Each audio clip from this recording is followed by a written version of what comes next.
Yo, what is up, Crockxen clan members, anime fans, and others who have stopped upon this video? I'm SoresanCrockxen, and today, per request from a subscriber of mine, I will be reviewing Dragon Ball Z Battle of the Gods. Let's go.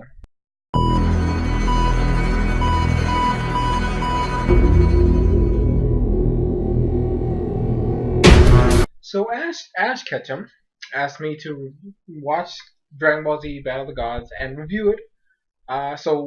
This is basically it. I just finished watching it. It's like 3 o'clock in the morning, so I have to be a little bit quiet because somebody's sleeping in the other room. Um, but I just finished watching the movie right now. I had not watched Battle of the Gods prior to this, and I actually haven't seen anything Dragon Ball related since I think like 2005. Yeah, around 2005. It's been a long time. So it's around what 9 years, going to 10. It's just been a ridiculous long time since I've seen anything Dragon Ball related. And I gotta admit, the movie wasn't bad. It wasn't great, but it wasn't bad. Animation wise, since I haven't seen Dragon Ball or anything Dragon Ball related for so many years, I don't know how much the animation style has evolved. So I don't know how. To me, this looks like a major improvement because the last things I saw was just forever ago. So the animation style that I was accustomed to was not as good as this one. So I thought the animation was great. It was a lot more updated. It was a lot more fluid. The combat it still had the vibe of Dragon Ball, you know. So I didn't feel completely out of place when I was watching it. So the style didn't completely change to the point where I was completely lost, or I ended up to the point where I would have probably hated the movie if they had changed it to that extreme. I still felt like Dragon Ball. Yeah, it still felt like Dragon Ball. So I personally thought that was cool. So I love the animation. The animation was fine. I thought it was great. It looks better than before, but it still has that same flair from back in the day. So I still had that certain attachment. Story wise, not so much. I didn't really care too much about the story. Uh, you have the God of Destruction who apparently wakes up after like what 30 something years, and he wants to meet Super Saiyan God, which he doesn't know who it is, and apparently Goku's supposed to be the one that's supposed to be super, which we should have known. I mean, it's obvious. It's a freaking Dragon Ball, and it doesn't matter how badass the other characters are. The one that's gonna be doing everything is Goku. So, but like the whole thing of him going to see Goku in uh, I don't know that I don't remember their names. That's the worst part. I don't remember any of these characters' names since it's been so long since I've seen or read or done anything Dragon Ball related. But it's the Sensei Lord something. I see this is bad. I just watched the movie. I don't even remember because um. But you know, to just to talk to Goku about who said Super Saiyan God and all this other stuff, and Goku ends up fighting him, and then he just gets destroyed, and then the God of Destruction basically goes to Earth to talk to Vegeta about the Super Saiyan God stuff. He doesn't know anything, and nobody knows anything, and he just decides to chill out with them because he seems like a chill guy, right? So he's got no problem. He just has a short temper. So if he gets mad, he just gets the the, the he just gets pissed to the point where he just wants to destroy stuff. That's his whole thing. From there, I still don't. The whole goal of finding the Super Saiyan God it seemed random. It just seemed completely random for just me personally. So I didn't really care too much about the whole plot line. It's Dragon Ball, so all I wanted to see. I mean, story's good, but I don't know. Like since it's been so long, I really just wanted to see the fights. Just that's really what drew me into Dragon Ball when I was a little kid, anyways. So, but the whole what was happening in Earth though, like the Vegeta trying to keep him calm and make sure that he didn't get upset. The thing with Trunks and and Goten, even Gohan with his wife.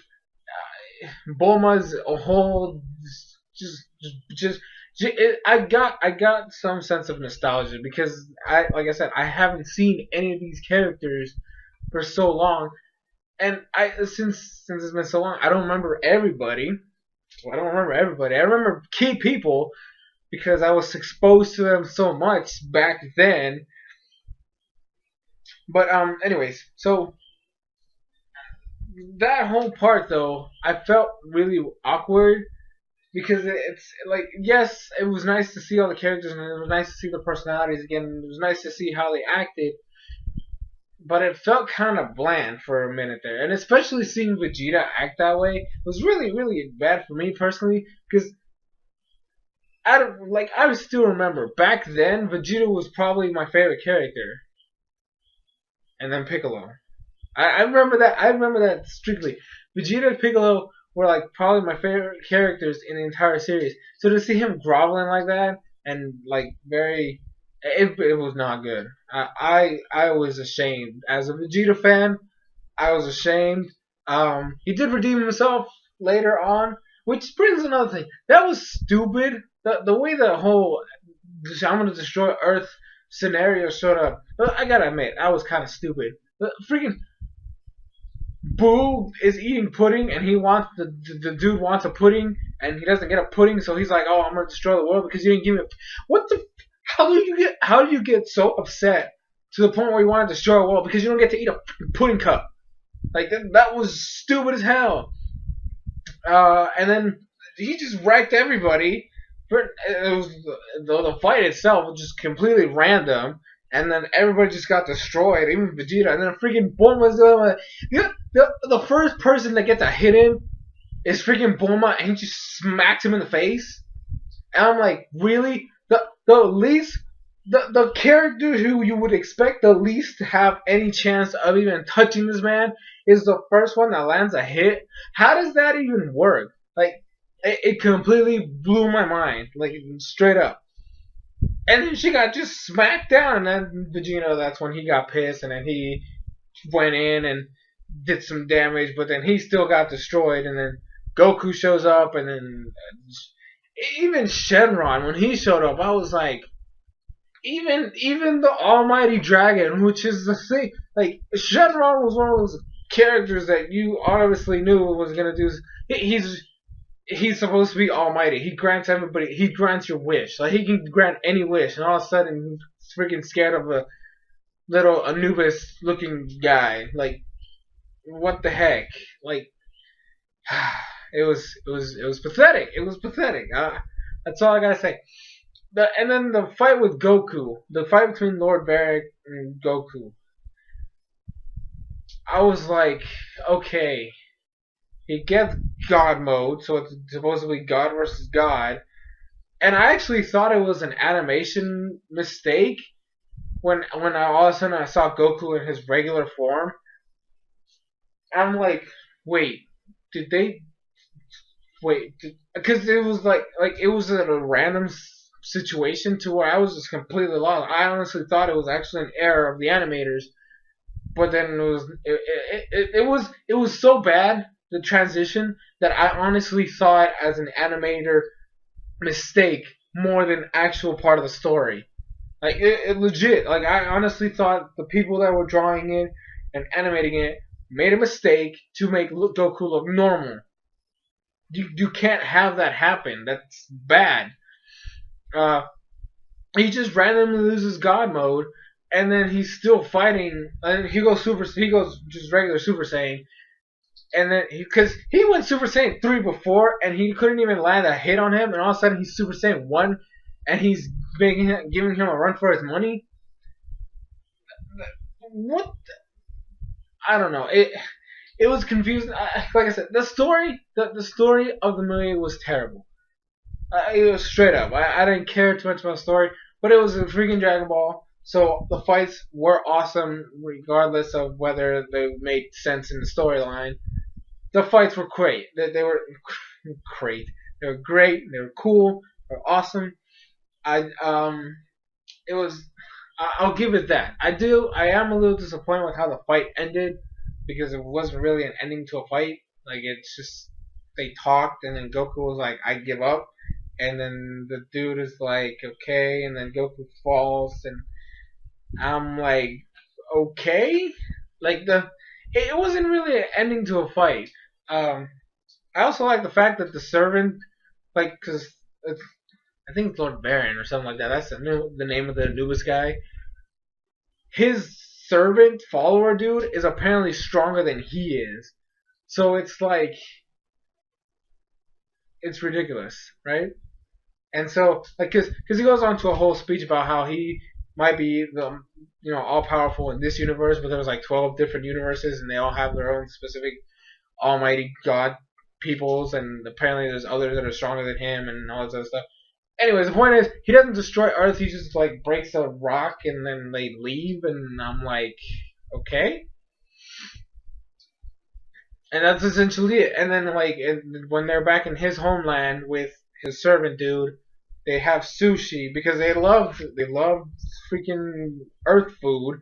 So his servant brought like sushi, and then they were eating it, or they were gonna eat it, and so he went to go get a drink. Like the servant dude went to go get a drink for both of them, and then he ate wasabi, which for the moment he picked it up. I was like, this dude is something's gonna happen with that wasabi that's not gonna be a good thing.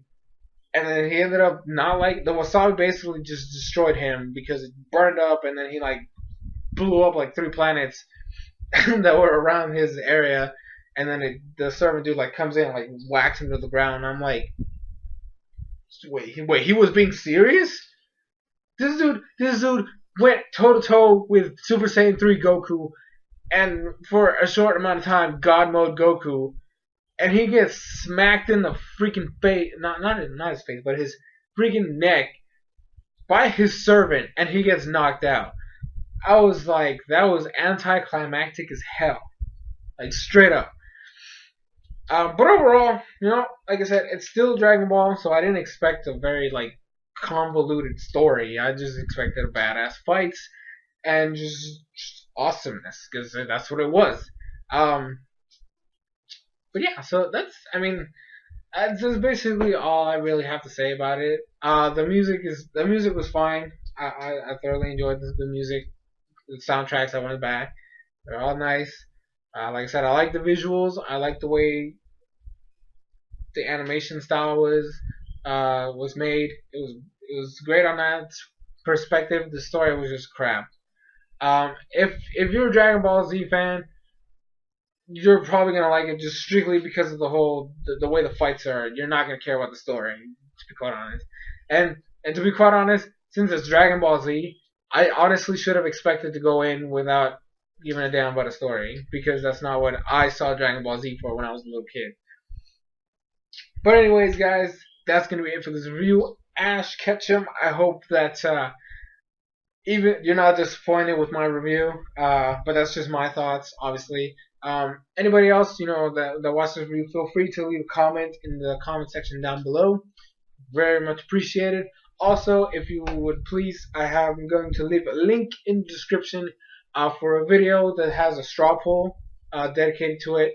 Like if you guys would be so kind as to go to watch the video, listen to what the straw poll is about, and then go vote. It's essentially for like Pokemon walkthroughs that I'm going to be doing. You basically get to choose which ones I'm going to be doing. So please, I really appreciate it if you guys could do that. But anyways, guys, that's going to be it for this review. Thank you guys so much for watching. I'm SoresanCrockxen, and I'll see you guys in future videos.